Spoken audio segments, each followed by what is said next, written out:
എല്ലാ കാര്യങ്ങളും നോക്കിക്കൊണ്ടിരുന്ന ഒരു വ്യക്തി പെട്ടെന്ന് നമ്മുടെ ലൈഫിൽ നിന്ന് ഇല്ലാതാകുന്ന ഒരു സിറ്റുവേഷൻ ഉണ്ടായി. ചേച്ചി അവിടെ നിന്ന് ആ ഒരു സിറ്റുവേഷൻ ഓവർകം ചെയ്ത് മുന്നോട്ട് വന്ന് വളരെ നല്ല രീതിയിൽ അദ്ദേഹത്തിന്റെ ബിസിനസ്സിനെ അതുപോലെ തന്നെ അല്ലെങ്കിൽ അദ്ദേഹം ഉണ്ടായിരുന്നേക്കാൾ കുറച്ചുകൂടി നല്ല രീതിയിൽ മുന്നോട്ട് കൊണ്ടുപോകാണ്.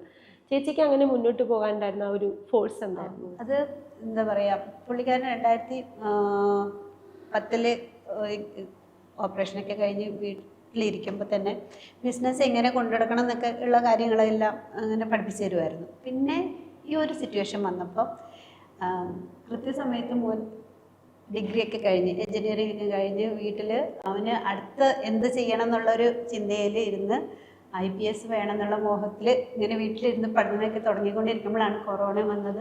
ആ വർഷമാണ് പുള്ളിക്കാരൻ്റെ ഡെത്ത് സംഭവിക്കണത്. ആക്ച്വലി മൂന്നാമത്തെ നമ്മുടെ ഷോപ്പ് വർക്ക് സ്റ്റാർട്ട് ചെയ്തിട്ടുണ്ടായിരുന്നുള്ളൂ. അതായത് അത് ഒരു ബിൽഡിംഗ് ആയിട്ടൊന്നും ആയിട്ടുണ്ടായിരുന്നില്ല. മോൻ പറഞ്ഞു ബിസിനസ്സിൽ ഇൻട്രസ്റ്റ് ഉണ്ട്. അപ്പം ഈ പിള്ളേരാണ് എൻ്റെ എന്താ പറയുക, എൻ്റെ ഭയങ്കര സപ്പോർട്ട്, എനിക്ക് നല്ലൊരു സപ്പോർട്ട് തന്നിട്ട് ഈ ലെവലിലേക്ക് ബിസിനസ്സിനെ മുന്നോട്ട് കൊണ്ടുവന്നത് ഇവരൊക്കെ തന്നെ.